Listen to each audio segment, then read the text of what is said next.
I think and this is what my next book is about. I think it's important to change your story. I think we often get stuck in this narrative. Like, as example, I've seen people have like 40-year-old marriages that are horrible, but they have the story that says, I'm just someone that doesn't believe in divorce. And I think if the story you tell yourself is not serving you, it's important to figure out how to shift that story to one that does serve you. Because really our inner narrative affects our life decisions. Absolutely. That's really powerful as well. I think we build this character up in our heads, much like other people do, like we were just been talking about. When we build this character up in our heads, we're afraid to veer away from that. But we can make it what we want to make it. We can create that character to be whoever we want it to be if we just kind of open our mind a bit, really, and are willing to kind of put ourselves out there and to experience different things and just kind of follow where we want to go. Welcome to They're Not Like Us, the podcast where bold ideas and inspiring stories come to life. I'm your host, Aaron, here to challenge the norms and ignite your potential. If you're ready to level up, don't forget to subscribe and join the movement. Now, let's dive in. Hello, welcome back to They're Not Like Us. As always, I'm your host, Aaron, and today I'm joined by Christian Espinoza. Welcome to the show, Christian. Yeah, thanks, Aaron. I'm happy to be here today. It's my pleasure to have you on. Can you tell people a little bit about yourself, please? I'm an entrepreneur. I've built one company and sold it in 2020, a cybersecurity company. I'm currently building a second cybersecurity company that focuses on medical device cybersecurity. So we make sure a pacemaker or defibrillator can't be hacked into, a surgical robot, a diagnostic machine, so any kind of medical technology. Before that, I'm a veteran. I used to be in the U.S. Air Force. I've done 24 Ironman triathlons, climbed a couple of the 7 summits, and pretty much if there's a waiver involved, like meaning you could lose your arm or possibly die, I'm attracted to that kind of activity. Yeah, that's brutal. Ironmans are brutal, right? Just refresh my memory. So there's a marathon, right, that you have to run. How far's the swim? The swim is 2.4 miles, and then a 112-mile bike, and then a 26.2-mile run. Grim, you know. It's a long day. That takes some doing that, and it's like people look at that and go, "All right, that's a tough day. You do all that, but it's all the training that goes into it as well, right? All the miles you have to put in training and the lead up to it. That's big commitment. That. Yeah, it's like generally between 10 and 20 hours a week. I mean, if you do 10, the race is going to hurt. I've trained with doing like 10 hours a week because I've been super busy and the race was very painful. The more training you do, the easier the race, obviously. Yeah, absolutely. It's just, I've always wanted to do one, but it's just dedicating that time to do it. It's because if you don't, there's a cutoff as well, right? There's a time limit cutoff for Ironman. Yeah, the right? maximum time is 17 hours. So it starts at generally 7 in the morning and you have until midnight. Brutal. Imagine training up for it and doing all the prep and then just not being able to finish it. That'd be brutal. Yeah, I'm sure it happens to lots of people. It happens to a fair number of people. I've finished every one I've started, so I've been fortunate. Despite having mechanicals on the bike and throwing up on the run and all kinds of challenges, but that's part of the journey. Yeah, right. It takes some doing. Do you used to do smaller triathlons before that? Is that what you used to do, or did you just kind of fancy it one day and just think, I'm going to go for this? Yeah, actually, a friend of mine, a super big smack talker, super competitive, invited me to a triathlon. That was in the early 2000s. I didn't know what a triathlon was. It was what's called an Olympic distance, like a 400-yard swim, like a 22-mile bike and 10K run. And I had to borrow a bike. I had to learn how to swim. And I ended up beating him because I didn't want him to keep talking smack. So after that, it kind of gave me a purpose for my training. And I just sort of, over time, upped the distance until I hit the Ironman. There's not a real easy transition from like a half Ironman to a full. There's nothing in the middle. So you got to go from a half to a full, which is a pretty big jump. Yeah, that's huge, actually. That's just doubling the distance. Let's just go for it. But yeah, that seems quite bad. But maybe one day I'll build up the nerve to give it a whirl. But you said you were in the Air Force as well, Christian. What did you do in the Air Force? I did communication, so I made sure classified data or secret data was kept secret from nation state actors. So a Okay, little bit of cybersecurity back in the day. that's what I'm going to say. So that kind of feeds into what you're doing now, I suppose. Yeah, that was I guess the beginning. I when I got out of the military, that was in 1999, so quite some time ago. I knew that cybersecurity was going to become a big deal, so I decided to focus my career on that. Yeah. So, and obviously, you said you started a company and sold it on. What did that company do? Is that the same sort of stuff that you're doing now, or is it slightly different? It's slightly different. We did cybersecurity, but we did a lot of different facets of cybersecurity. We did training. We did what's called penetration testing or ethical hacking. We did a little bit of med tech cybersecurity, making sure medical devices are secure, and a few other things, some audits. So that company was kind of my learning ground. I'm still learning. Obviously, I'll never be done learning, but I tried to sell cybersecurity to everybody, which ultimately diluted my message and wasn't effective selling to hardly anybody. So this company now that I'm running, Blue Goat Cyber, I'm focused purely on med tech cybersecurity. And if it wasn't for a medical device, I wouldn't be here. About 2 years ago, I was diagnosed with 6 blood clots and almost didn't make it. So thanks for a medical device. I'm here, and I feel like maybe that was the universe telling me this is what this company should focus on and leverage the experience from the first company. I like that. I like that a lot. So what is the medical device, if you don't mind me asking, that kind of saved you then with a blood clot? Yeah, it's a portable Doppler ultrasound. So it's a device that was able to identify the clots. I had 6 of them in my left leg. So it was a pretty severe case of blood clots. I literally just done like 120 burpees the day before. So I didn't think people that are athletic would ever get blood clots. But I had 6. And, if that device was recalled because somebody hacked into it, or if it gave a misdiagnosis, then, like I said, I may not be here. Yeah. And I suppose you've always been kind of fit and healthy if you're doing all these kind of runs and Ironmans and stuff like that. Obviously, there's a mental toughness that comes with that. And did that kind of help you as well with that kind of diagnosis and that fear, I suppose, that you get with that kind of thing? No matter how fit we keep ourselves, some things are out of our control.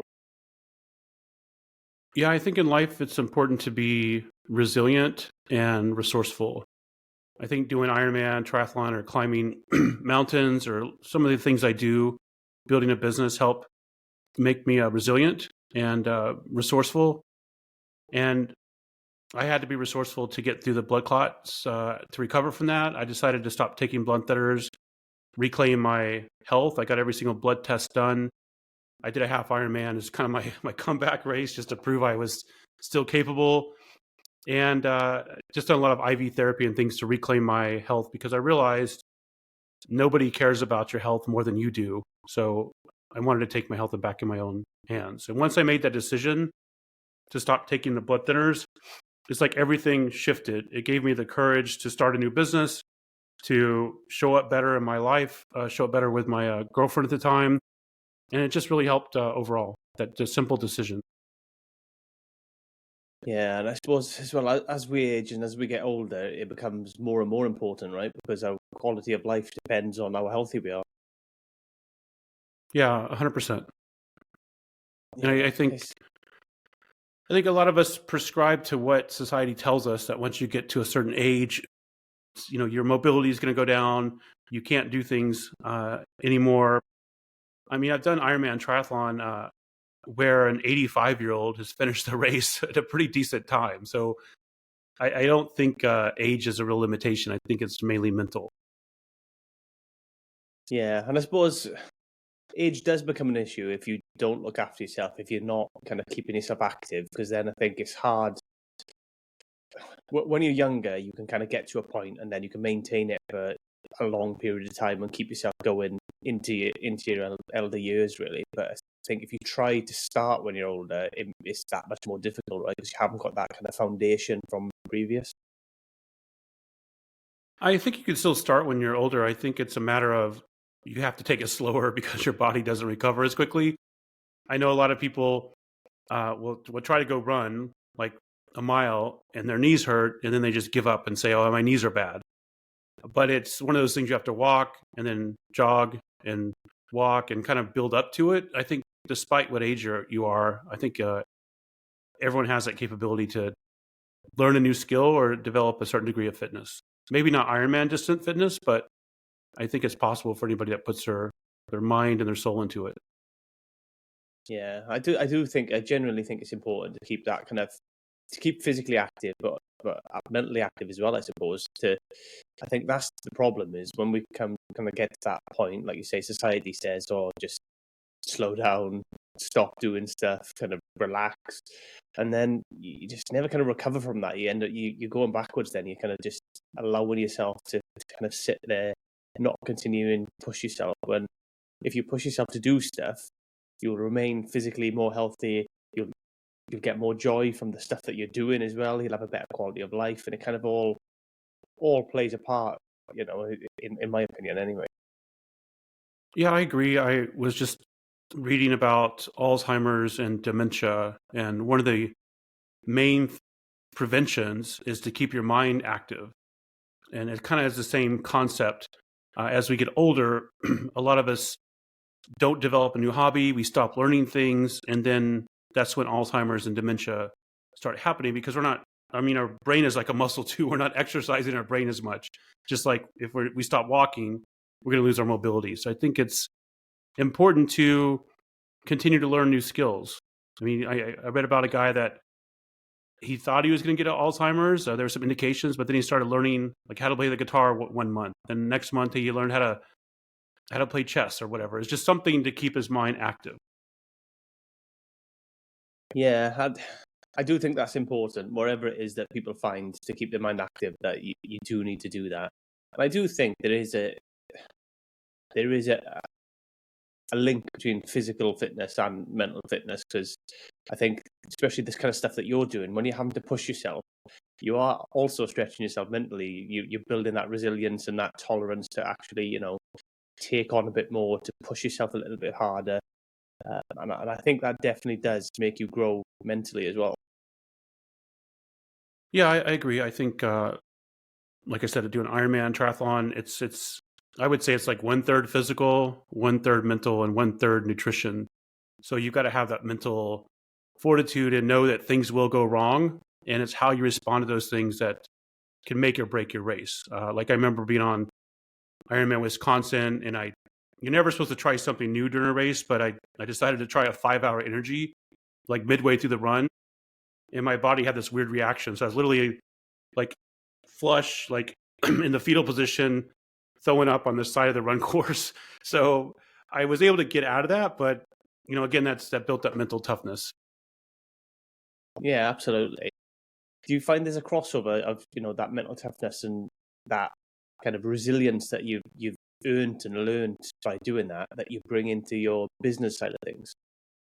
Yeah, 100%. Because just like laying on the side of the road, vomiting, not thinking I can get up and make it, I've been in similar positions in business. My first business, I wasn't sure I was going to be able to make payroll, and I was freaking out, kind of like laying on the floor in my basement in the fetal position again, just thinking, what am I going to do here? I'm not sure what to do. And I figured it out. But it's not about giving up in those times. It's about finding the solution, which is where that resourcefulness comes into play. And realizing in life, just like an Ironman triathlon, there's going to be valleys, but if you keep going, you'll make it out of that valley and start climbing the next hill. And that's the way I look at it. Yeah, because business can be tough, right? Business can be difficult for people and I think that's why a lot of people who try it prefer employment, because it's that kind of, it's steadier, isn't it? Employment, you're guaranteed your kind of paycheck at the end of the month within reason. You kind of know where you stand, what you're going to get. Well, with business, it can be up and down. It can be a bit of a roller coaster. That stock market effect, almost, where you kind of one month's a really good month, you bring in a lot of money. The next month's a bit of a down month, and it can be difficult to manage your emotions throughout that, right? And your psychology. Yeah, 100%. I think a lot of people get into business thinking it's going to be easier than it is, but the reality is it's much harder than working for somebody else. And I like to say you're trading a 9 to 5 for a 5 to 9, basically, and it is going to be a challenge. Your destiny is up to you and how you manage your time, how you manage your team, how you manage your clients, what vision you set.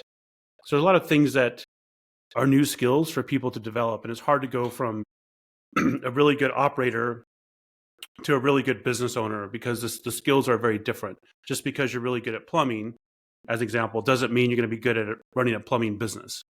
You have to learn the whole business aspect of it. Yeah, absolutely. It's a different skill set completely in it.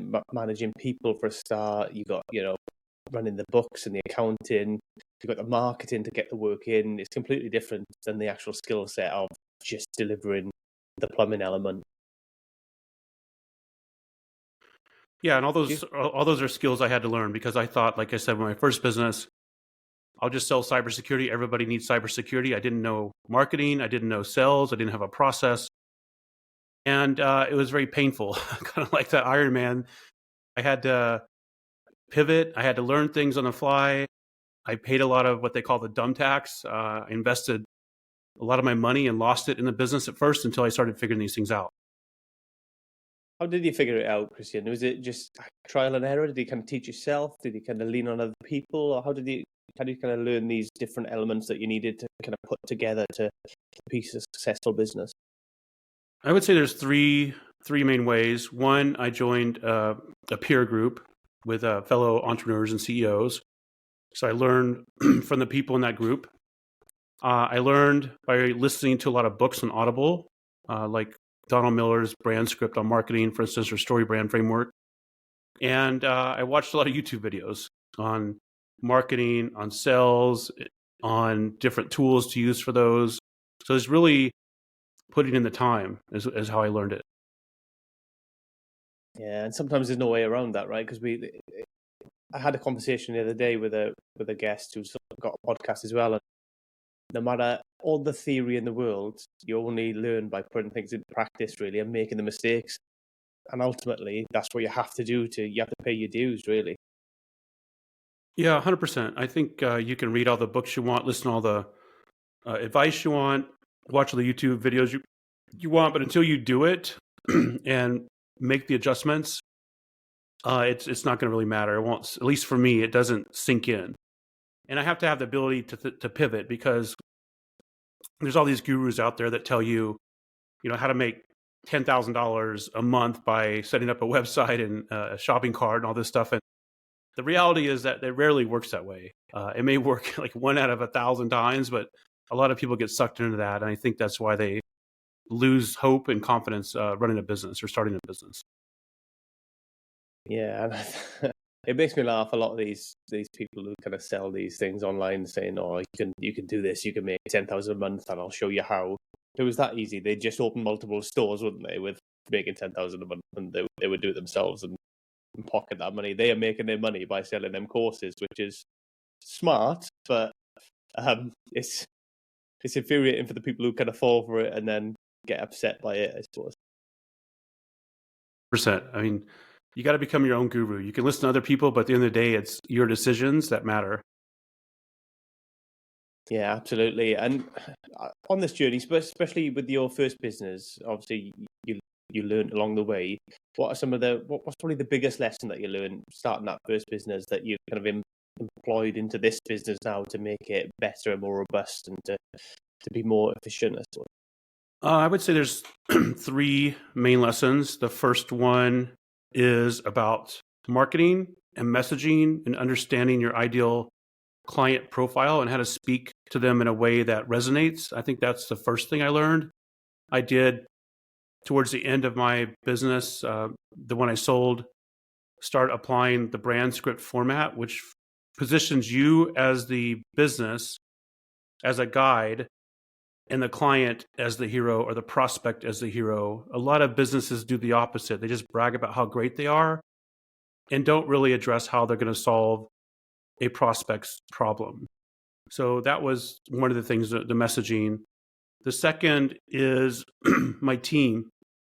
I didn't have core values, I thought they were kind of bogus because core values like integrity, I mean, everybody should have integrity. But I established core values in my company, and I had to rate people on those core values because I realized like 99.9% of the problems I have in my company were because my staff didn't share the same core values, or did not have cultural fit, or did not have the right emotional intelligence. So then when I established all that, I had to enforce the core values, which meant letting some people go. And I made hiring decisions based on core value alignment. So before, I would make hiring decisions on how great somebody was technically, their certifications, their credentials. And I changed all that and looked at their core value alignment first. And then only if they passed those, they look at their technical skills. And then the third thing I would say is I sold my business for stock to a publicly traded company. And while I was working for that company, I could never sell my stock. When I finally left, the stock was like at $5 and it quickly went down to 8 cents. So and I could only sell so many shares a day. So I'm definitely not going to do that again. Yeah, It's that's very not. painful to Yeah, think you man, had that's this not. much money and it just evaporates on the way down. That's the problem with the stock market, right? I mean, it's great, but when it comes to taking money out, if the timing is wrong, then it's bad times, right? Yeah, for sure. I feel for you. But yeah, it's interesting what you say about the core value stuff, and I think that's really important, is having people who are the right fit. I mean, you can learn how to do the job and the skills, but your kind of core values are kind of who you are, right? And this kind of what you believe in, and it's going to be difficult to kind of get on in a place if your core values are clashing with the core values of your staff. Yeah, and I wrote a book about the core values and what I did to change the culture called The Smartest Person in the Room. And it's interesting because I had a team member on my team that wanted to be a leader in the company. And I told him what skills and what emotional intelligence he needed to develop. And he was super resistant to it. He said, "So you're asking me to change who I am?" I said, yes. In order to be a leader in the company, who you are is not the right person for that role. So yes, you have to change who you are. And he ended up leaving the company because that was too much for him to swallow.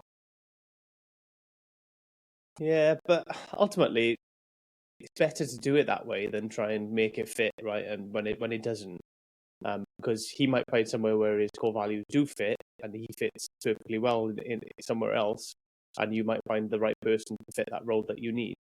So I think it's not a bad thing. It's a good thing, isn't it? Really, but it can be difficult in the short term, especially when you've got people on board already and you're trying to enforce it. Yeah, it's difficult, but it's necessary, and that's something I had to shift because I realize it's better for both of us. There's too much friction if I have somebody on my team that doesn't align. So it's better if they're in a different role, and it's better for me. And as a leader of my company, my teammates expect me to make these sort of decisions, because if I try to set a culture but don't enforce it, people look at me like, does this culture actually matter? Because we have a bad apple on the team that doesn't align, and Christian's not doing anything about it. So I have to step up and do the right thing. Yeah, absolutely. And ultimately, it's what you tolerate is the kind of culture that you'll have, right? You know, it if you just put a poster on the wall saying this is the core values, and you don't follow through, then people will just ignore it because you're ignoring it. But if you're kind of following through with it and you're championing it yourself, and rewarding people who are championing it, then it'll grow and take on a life of its own, and it'll become its own thing. Yeah, 100%. I'm a believer that you get what you tolerate in life. So if you're tolerating certain things and your life is not working out, it may be time to stop tolerating those things, which could be something as simple as getting up earlier to work out, or going for a walk, or leaving a relationship. So you get what you tolerate. So I think it's important to find out what you want to tolerate and where your boundaries are, for sure. Absolutely, and I think by doing that as well, because if we don't do that, then we're just going to make ourselves unhappy, aren't we? We're not going to we're going to feel let down and upset at things and aggrieved at stuff because we're allowing people to treat us in a particular way. We might have a boundary, but if we've not honoured it, then it's just going to make us feel worse. It's not really a boundary if you're not honouring it, is it? It's just talk at that point. Yeah, 100%. And I think, like you said, if we're not willing to set the boundaries and enforce them, we're probably not going to feel congruent in our life and happy, and feel like we're making progress. And setting boundaries and knowing what you want to tolerate it's a difficult thing, because you at least for me, I used to have the perception that if I only want to hang out around these sort of people, then these other people might be judging me that I think I'm better than them or something. So a lot of it's like this self-doubt and this perception you think other people may have of you. But to get to a different level, I need to hang around a different peer group. And it doesn't mean I don't like this previous peer group. It's just I've decided I need to have a boundary and spend more time with this new peer group where I can learn from and we can collaborate, and I feel empowered by and inspired by, as an example. Yeah, and I think that comes down to, as well, the people we surround ourselves with are the people that we become similar to, I suppose, in a lot of ways. And if we surround ourselves with people who are not behaving in ways we want to behave, or they're not, doing the things that we want to do or learn or achieve, then we're just selling ourselves short, and we're going to probably be okay in the short term, and you can make it kind of work in the short term. You can placate people and you can just kind of tread water where you are. But if you want to progress and move on, then you've got to make those big choices, big decisions. And unfortunately, sometimes that does mean leaving people behind. And you shouldn't be ashamed of that, because everybody's on a different journey and you've got to follow your journey, right? 100%. And that's where understanding where you want to go and have clarity around that is important. And I always think of what Jim Rohn said. He's one of the older original personal development people. He said that you're the average of the 5 people you hang around with. And I think that is very true. And if you look around in your life today and look at the 5 people you hang around with, you're probably very similar to them, health-wise, wealth-wise, and relationship-wise. So you might want to find a different group to hang around with if you want to increase your health, your wealth, or your relationship, to a better one. Yeah, and that's easier than ever now as well, with the internet and online. You can meet people in an online space, and even though it might not be the same because they might be on a different part of the world, you can have conversations, and you can build relationships and learn and bounce off each other over the internet in lots of different ways. It can be video chats like this, it can be messaging. There's lots of different ways that you can do it. And I think that's why a lot of people are drawn to communities now, and they join communities of like-minded people that really kind of help drive them forward. Yeah, I am part of a couple different masterminds where I try to surround myself by people that are doing better than me in certain areas so I can learn from them. But I also want to be cognizant that I want to be able to contribute to the group as well. Yeah, I think everybody can contribute, even if you're, even if you're at the bottom of whatever group that you join. I think sometimes, even by just asking certain questions that the rest of the members may not have thought about, you can contribute in that way, where you kind of get people thinking in a different way. There's always ways that you can contribute, I suppose. So I don't think people should be put off by feeling the need that, I need to be able to offer something. Sometimes what you offer is that curiosity, that kind of challenging the normal way of thinking, I suppose, as well. Yeah, I think that's a very good point. Being curious and asking the right question to find out what's the decision process or the thought process behind what somebody does. And I'm a believer that if you ask a better question, you'll get a better answer. And I've done a lot of coaching as well, and it's really about the quality of your questions. If you can change somebody's life or make the light bulb go off of why they're doing something that they don't want to be doing, or why their relationship they don't want to be in, or why their health isn't where it should be, or their wealth. It's really about asking the right questions. I believe as a coach, it's about the questions. It's not, you don't provide the advice or the answers. You ask the right questions, which opens up the person's mind to a better answer. agree with that. And I think people are different as well, right? So lots of people respond to different things in different ways. So these different questions will make people think about things in different ways. They've got different backgrounds and stuff that might trigger different things. Because I've done some coaching previously, and it's, for me, it's always about that self-discovery for that person. You're guiding them to discover it themselves. Because if you do that, it's so much more powerful as well, because they have this self-belief that's building along with it. It's not just, I'm telling you something. I could tell you an answer, but you look at the successful business people out there, they've all done it differently. They're all built differently. There's no, for all these online courses that are out there, there's no cookie cutter way to grow a business and be successful. So giving somebody the answer, saying this is what to do, isn't the best way. They need to find what works for them and how to deliver it. And that's the same in all walks of life, I think. Yeah, I agree. We're all unique and authentic, and just because it works for somebody else a certain way doesn't mean it'll work for you. So I agree 100% that we can take the advice of other people and take coaching, but ultimately, if you're not a 5 a.m. in the morning person, but the guru is telling you have to get up at 5 a.m., that may not work for you. So maybe you stay up later or do something different. If you don't like cold showers, it doesn't mean you have to take cold showers. I mean, everyone's got a routine that works for them, but it's not a cookie cutter recipe that works for everybody. Absolutely. And I think it is about that. It's about finding what works for you, what works for your life, and how you can best maximize your skills, your abilities, and get the most out of yourself as a person, really. Yeah, 100%. And I fell into the, not really trap, but of the morning routine of people. And I would get up at 4:30, take a cold shower, meditate, and do all the things I saw you talk about on one of your videos. And it worked for a while, but then I realized, this is really not me, and I can be successful if I don't do these things. So I had to be okay not doing them, because for a while I thought this is what successful people do. They all get up at 4:30, they all take cold showers, they all meditate, they all write down in a 5-minute journal the gratitude for the day, their goals, their big rocks. And I just realized that there's some validity in that, certainly, but it doesn't have to be something I follow to a T. I can have my own routine that's a little bit different.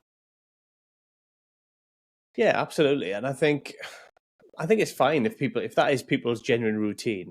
I think my issue is when people try and shove the routine down people's throats and go, this is what you have to do, because I just don't believe the world is that black and white. I think, there's grey areas, there's complexity to life, and people have to work through things. I think the one thing that these morning routines that people push do have in common is discipline, really. But you can be disciplined in different ways, and you don't need to get up at 5 a.m. or 4 a.m., have a cold shower to be disciplined. You can be disciplined without doing that. So it's, it is important to have discipline in what you're doing. Otherwise, you'll never get anywhere. But equally, you got to find a way that works for your life and you as a person. Yeah, 100%. I don't take cold showers that much anymore. I do every now and then, but there for a while I decided to take a cold shower every shower. So, and I remember being in St. Louis in the winter. It's the water's just 1 degree above freezing. But I convinced myself this is what successful people do. We only take cold showers. So the morning was a cold shower, and after I worked out, it was another cold shower, and it was so cold it would give me a headache half the time. Yeah, to be fair, you probably do a lot of swimming. And do you do any open water swimming for your Ironman stuff? Yeah, because all the Ironmans, the races are in open water, so I would practice open water swimming, but I would wear a wetsuit also. Okay, I was going to say, because you're getting plenty of cold plunge doing that anyway. That's true. Yes, I've done a couple Ironmans. One in St. George, Utah, where I think the water was 42 or 46 degrees, and my ears were frozen, my nose was frozen, my hands were numb, and my feet were numb when I tried to get on the bike. It was super cold. That's with a wetsuit on. Just all the exposed parts of my body were numb because it's so cold. have to go somewhere hot to do, and like Hawaii or something like that. Me, I can't do it. Can't do it anywhere cold.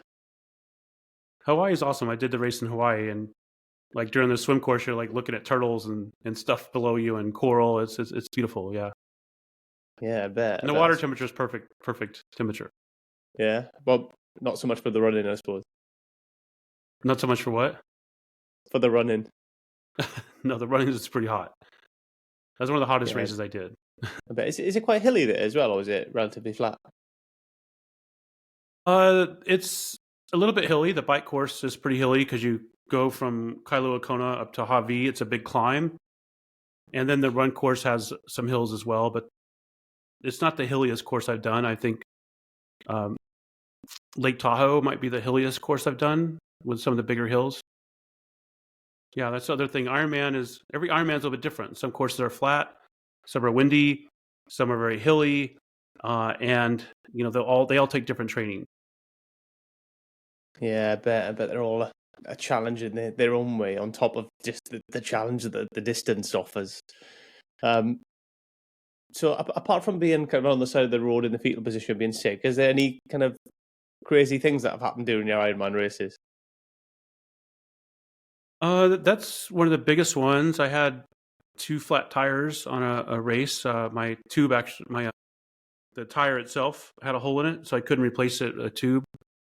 And somebody stopped and gave me a spare tube, and then someone finally stopped and gave me a tire. It was like the mechanic. So, and when I was in the fetal position, somebody took the time to stop and help me get up. So it's a race, but it's also a community, and I found that people are very supportive. A lot of people just ran by, but quite a few people stopped to see how they could help me. So that was gave me some faith in humanity, because I think sometimes people just ignore what's going on and they won't help somebody that's in need. I don't know why, but in Ironman, people have made the effort to help me when I needed it. I like that, Christian, and you're definitely right. I think a lot of people are so enthralled in their own stuff that they just don't look around to help other people, and they just blinkered on what their own issues are, what they're doing themselves. A lot of the times, in my opinion, helping people can actually help you and give you a bit of perspective on life as well.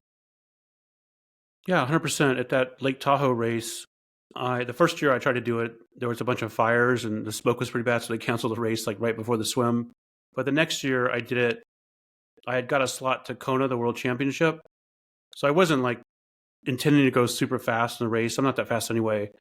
But there was a woman, it was her first one, struggling. And I could tell she was struggling. So I walked with her and ended up kind of keeping her company, and so she could finish her first race. So I repaid the favor. And she thanked me afterwards. Found me on LinkedIn and sent me a message, said that she probably wouldn't have finished if it wasn't for me. So, yeah, it just felt good to give back as well. Yeah, absolutely. Because it's like I say, we've discussed it already, how it's a challenge, and anybody who sets out at the start line to do that race, to take that challenge on, has my respect, because they've got to that point initially anyway through doing their training, etc. But just to have the mental fortitude and the desire to push themselves that hard through something like that, I mean, that deserves respect every day of the week. Yeah, 100%. A couple other things that happened. I live in Arizona now. I can see the swim course. It was my fastest time, but I was so focused on getting my fastest time that I always like transition to my bike gear, like outside of the changing tent, because I have my bike gear on under my wetsuit. But you have to run through the changing tent to get to your bike. So for some reason, I found myself in the women's changing tent because I was just so focused on getting to my bike. I looked around, I was like, man, this is the wrong tent. It's all women in here. So I had to turn around and run back out and go through the men's changing tent. It wasn't like intentional. It was just like I was super focused on having as fast a time as I could possibly get in that race.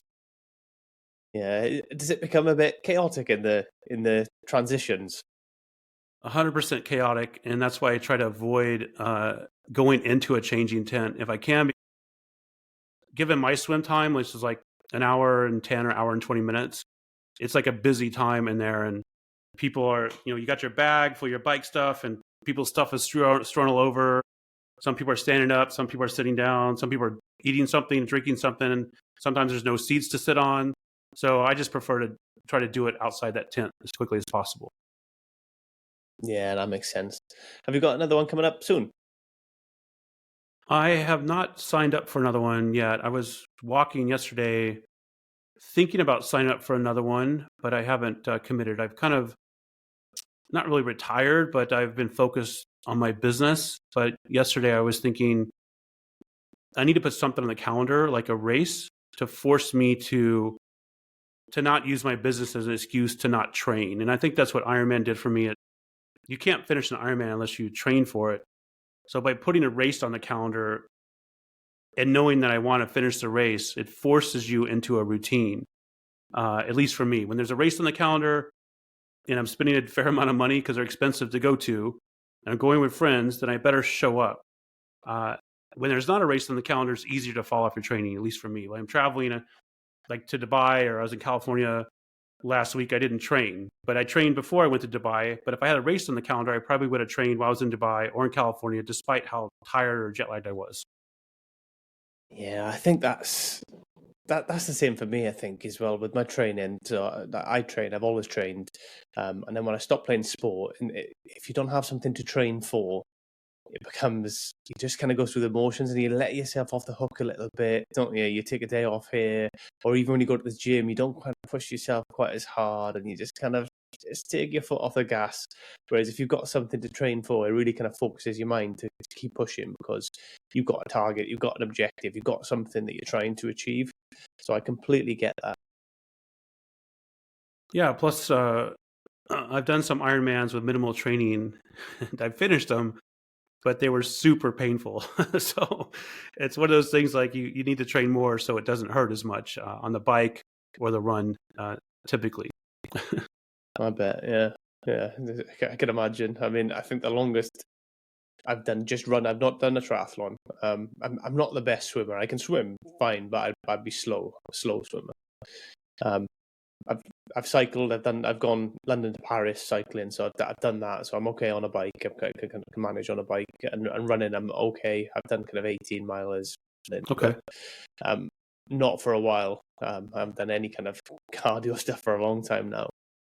But putting it all together as well it just blows my mind. I couldn't even at this point. I can't even imagine it. But I'll give it a whirl, because the amount of training that you have to put in, and hours. How many hours a week were you training when you come up to an Ironman? When you kind of come in into the business end, where you're putting the big miles in?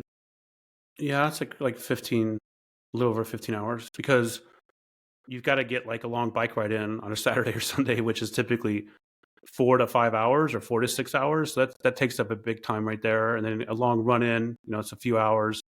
The swims don't take as much time, but you have to do the long bike and long runs to build your endurance up.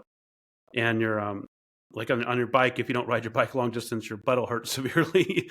Your feet will hurt severely if you don't get used to running a long distance, even though you could possibly walk the marathon. So it's just putting that time in for sure. Yeah, and I imagine finding that time is hard with your business, because how many hours are you putting in on your business? Is that a lot, I imagine? I don't know, probably like 100. I was at an event last week in California, and from 7 in the morning, maybe like 6:30 in the morning, until like 11:30 or 11 p.m. every day. That was networking and speaking and having a booth. Then typically I start work around 5:30 or 6 and take a little break, but don't finish until like 9 sometimes. So yeah, quite a bit. I'm trying to become the market leader this year, and that requires some effort. But I'm also trying to not kill myself in the process, and have that balance, and realize that if I don't have the energy, I can't take the business to where it needs to be. So I need to manage my energy and be cognizant about what's draining my energy, what's distracting me, and keep focused on the big domino. Because if I can knock that one down, everything else will be easier. Yeah, I suppose it's getting that balance right is difficult, right? Because you don't want to burn out. You want to keep keep the needle moving forward and keep moving in the right direction, keep pushing and producing. But at a certain point, if you do too much, you'll just be kind of going through the motions and just not actually pushing anything forward. The old 80-20 rule comes to mind. Mm-hmm. Yeah, 100%. The 80-20 rule. And I think about that all the time, like what I should be spending my time on and what I can delegate to somebody and what type of procedure I need to develop in order to delegate it effectively.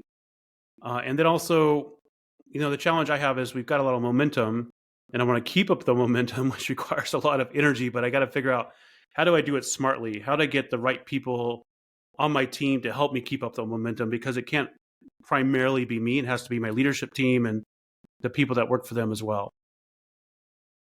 Absolutely. And how do you go about recruiting then, Christian? Do you look for people to kind of plug skills gaps, or do you look for people who are similar to you, or is it just role specific and you just this is what we need for this role? I'm looking for people who can tick these boxes after the core values, of course, because we've discussed that already. Right.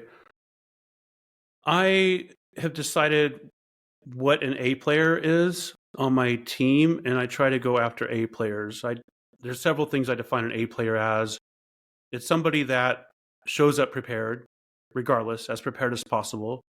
Somebody that reflects on what they did and how to get better and comes up with a way to improve. They're willing to take feedback. Someone that has awareness of a situation and can play right in that situation, can adjust their emotional intelligence or whatever it is on a sales call. And then someone that's a good team player. They're not just out for themselves. Their ego isn't like driving their decisions. So I've really started looking at who meets those criteria. And then do they have the aptitude on top of that to learn the job? And I think as an A player, they naturally have the aptitude because they've demonstrated these things in the past. So like the person I put in charge of my sales is an ex-cardiac surgeon who knew nothing about sales, but he reached the pinnacle of his career in heart surgery. So I thought, if he can do that, I'm sure he can figure out sales because he's demonstrated he's an A player, he's a team player. And I just went by those criteria and my gut instinct, and he's like doing phenomenal. Yeah, I suppose if you're looking to work, with medical companies and medical equipment, having somebody with a medical background is really useful, right? Yeah, and that's the stretch, right? Having somebody with a sales background may be more useful, but to me, I can teach somebody how to do sales in the way I want them to do it if if they're not bringing like this conceived notion of what sales is to the table.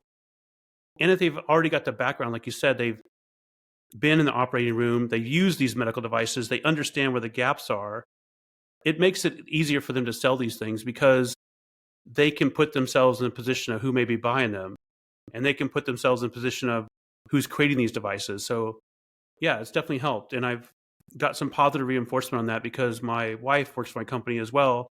And ironically, she was a cardiac nurse. So I've got two people with medical background on my team. And at that event in California, it's a med tech event. Everybody's like, that's amazing. You don't just have like cybersecurity people on your team or sales people on your team. You have these people with a background that really understand the industry. So I think getting that feedback was very rewarding, that I made the right decision. Yeah, absolutely. Because then the other medical professionals can really relate to them as well, right? Ultimately, be it sales, wherever it is in business, it's all about relationships and people, right? Because people buy from people. That's what's happening. It's not just magic that's happening. We have to build these relationships with people. They have to kind of trust that we're trying to do the right thing and we can help them in what we provide. So I think having that really will help underpin everything that you're doing. Yeah, that's right. People buy from people, and they have to. I mean, people typically buy from people they know, like, and trust. So if I have an MD that has used these devices and understands sales, they're very trustworthy. Plus, like I said, they're an A player for sure. Absolutely. No, it makes a big difference. So tell me a bit more about your company then, Christian. What's kind of next for your company? You said you want to be the market leader. What does that look like for your company?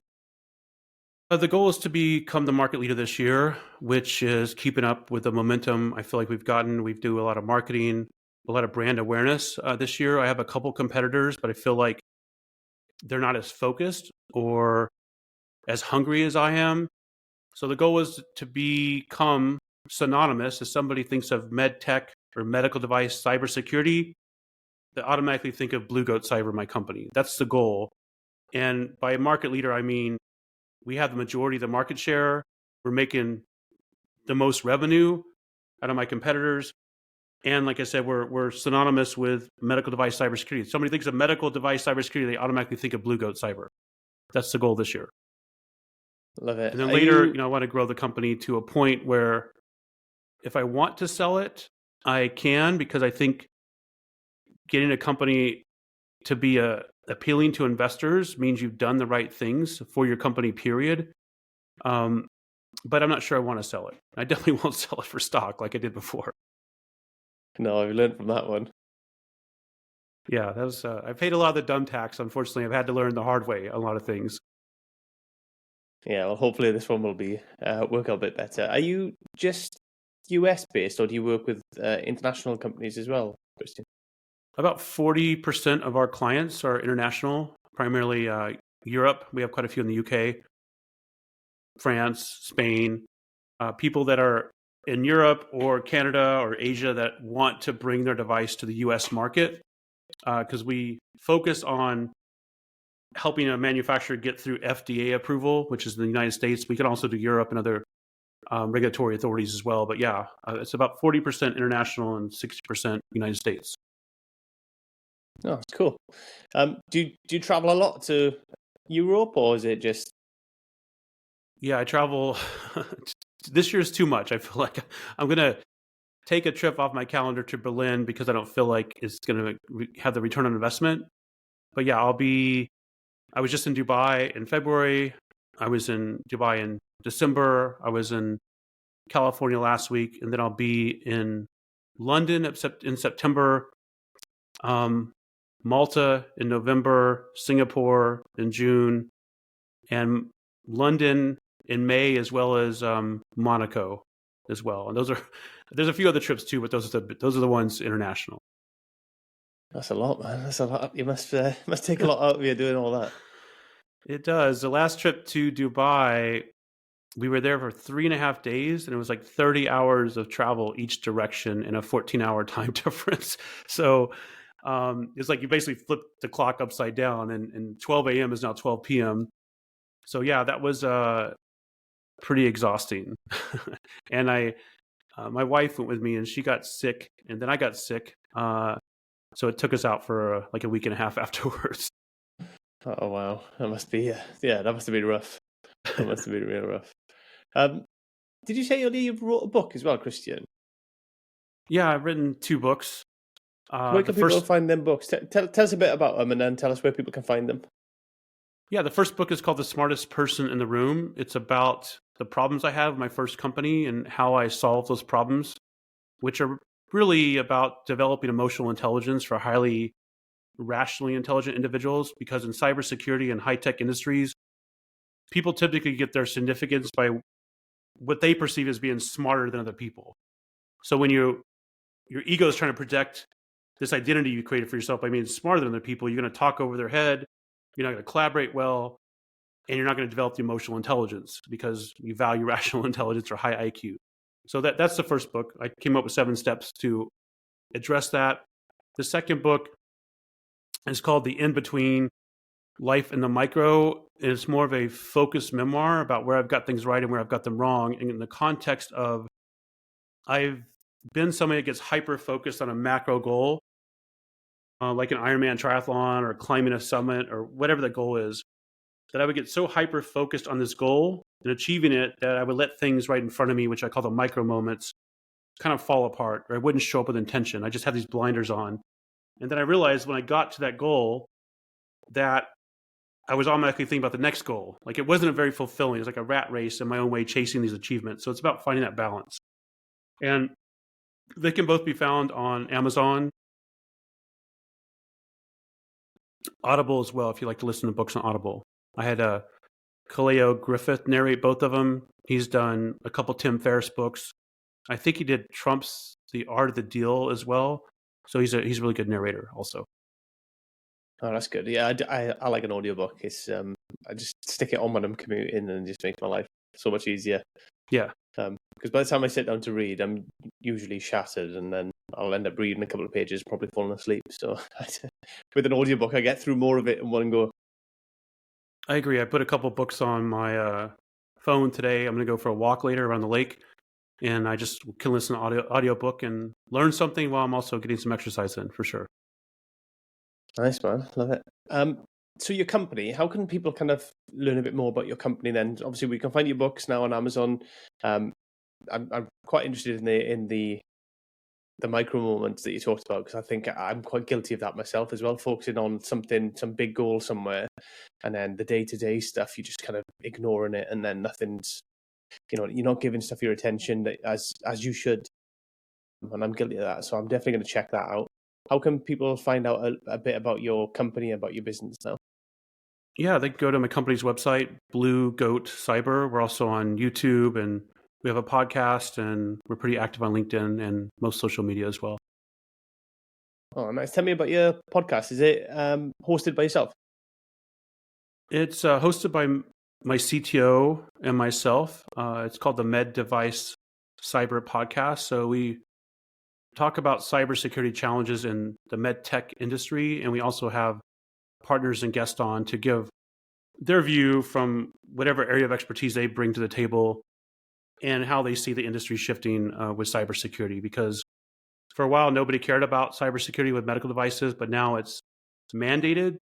So the whole industry has had to pivot, and it's caused a lot of delays in time to market for devices because they forgot about cybersecurity. So it's an interesting time in the industry. Yeah, cool, man. How do you find podcasting and having a podcast yourself? Do you enjoy that part of it, or is that just something you're doing because it promotes the business and stuff like that? Because it can be tough in itself, right? I enjoy doing it. It's also, I enjoy doing it more when we have a guest. Sometimes my CTO and I would just have a discussion about a specific topic. But when we have a guest, I feel like we learn a lot about what their perspective is on the industry. And it can be exhausting. We record in blocks of periods of like 2 hours, try to get several episodes in. And we do have a professional producer, which makes it a lot easier. So we just show up and record and figure out the flow. And the producer takes care of cleaning up the video, the audio, and producing like the snippets and the assets, the creative assets to share on social media. And I've done probably, I don't know, at this point, maybe 120 podcasts as a guest. I know like how to host because I've been on the opposite side for so long. So it's made that transition a little bit easier. But then it's also, we've released our 14th episode. It's one of those things that you can't get discouraged because it takes some time to gain momentum, and it takes some time to build that awareness, and it takes some time for people to even realize you have a podcast. Yeah, it's a slow burner, the podcast. If you ask me, it takes a while, but the joy of it and the beauty of it is it's depending on the content you do. But I imagine yours is much like mine, which is evergreen content, really. So it'll forever be out there. Bring people in. I have people, it does grow. It just takes a bit of time, and it kind of snowballs and grows and grows and grows. But it's definitely not a quick bang to back. Like on the short form stuff, you can grow really quickly, and it can just be pretty exponential. And I've had that experience on TikTok where it's just kind of grown and grown and grown. Whereas the podcast more of a diesel engine, I would say. It just takes a little while to warm up and get going, but when it does get going, it just kind of creeps forward and keeps plodding along, and just gotta stick with it and get the message out there. And I think the joy is, for me especially, I only have guests on, so having guests is brilliant for me because I get to meet new people, I get to learn new things and figure out new ways of thinking about stuff, and it's really, I enjoy the experience of just sitting here and having conversations with people, so I really enjoy that. Yeah, I think, like you said, it's a diesel engine. So what we try to do, or we are doing, is we have the long form content, which is a webinar or a podcast, and then we use a tool called Opus Clips to chop all the long form content up into like 30-second snippets. So we're hitting it, from both angles. And I noticed like the shorts or on Instagram, the reels get way more views because I think people's attention spans are less today than like the long form content. Yeah, it definitely seems to be the way. But then the people who have that genuine, deeper interest will come and they will subscribe. They will kind of follow, and you will find them eventually, and it'll happen. It just kind of takes a bit of time. For sure. But yeah, it's good to see you doing that. It's, I always like to see people putting podcasts out there and doing their own and stuff. But yeah, it's good. Yeah, it's one of those things that I remember when I did my first podcast as a guest. You're super nervous about putting yourself out there, and you think the whole world's going to see it if you mess up. But then you got 100 views. It's not the whole world or something. And then I thought, when I write my first book, what if people don't like it? But I just have gotten over the people that are going to make a negative comment, because I realize that the people that typically troll you or give negative comments don't do the things you're doing anyway. They don't have their own podcast. They don't have their own book. They're just like trying to tear somebody else down. So I certainly listen to the feedback, but I take it with a grain of salt as well. Same. It's always the people who are not willing to put themselves out there that criticize the people that are willing to do it. And I don't know why that is, but it seems to be the case. It's a bit sad, really. Yeah, I wrote about this concept as I used to travel to Ireland a lot. And it's a concept in Ireland called the tall poppy syndrome. And it's basically what we just said. It's like people don't like a poppy that's taller than them, so they try to chop it back down so they don't have to become taller themselves, basically. And I think that's like this human psychology and human nature that happens a lot with people. But I would rather, like we talked about with Jim Rohn, I'd rather surround myself by the poppies that are taller than me, so I can learn how to grow and get better. But I don't think that's the predominant mindset of society. It's not. And I mean, this is just me spinning my wheels, really. But I think for a lot of it is it shows people their own shortcomings and their own shortfalls, and they feel maybe a bit of jealousy or a bit concerned that somebody else is willing and able to do these things and they are not. So I think they kind of project their own fears and stuff onto other people and try to keep people, especially if you know somebody. So if you think you know somebody, it's people always trying to keep you in that kind of known entity, keep you to be that person that they know you to be because that's safe to them. I think that's just kind of human nature, unfortunately. Yeah, it's like the mirror turns on the person and they think, well, if they can do it, maybe I can do it. And then also, like you said, for some reason, people don't like it when you become somebody different, when you change. I know like people from my high school are like, man, you're way different than you used to be in high school. I'm like, I hope so. It's been like 30 something years since high school. I should be changing. I should become a different person, because to achieve the things I want to do, even like at next level of my business, I still have to become a different person, because what got me to this point won't get me to the next point. But a lot of people, yeah, they just freak out about it. They're uncomfortable with it. Yeah, strange. I mean, I could talk about this for hours, but yeah, it is strange, and you see it, and people try to chop you down and kind of keep you in a place that makes them feel comfortable. And it took me a long time to kind of put myself out there and be willing to do it. But now that I am, I don't regret it, and there's no looking back for me. I'm more than happy about it. I think it's making me grow as a person. It's opening my mind up to other things and meeting people I'd never ever would have met otherwise. So I think it's brilliant, and I will keep doing it regardless of what anybody else thinks. 100%. Should do what works for you, not what works for other people. Absolutely, man. Christian, it's been fab talking to you today. Before we do kind of go and I bring this to a close, do you have any final messages or thoughts that you want to leave people with? I think and this is what my next book is about, I think it's important to change your story. I think we often get stuck in this narrative. Like, as example, I've seen people have like 40-year-old marriages that are horrible, but they have the story that says, I'm just someone that doesn't believe in divorce. And I think if the story you tell yourself is not serving you, it's important to figure out how to shift that story to one that does serve you. Because really our inner narrative affects our life decisions.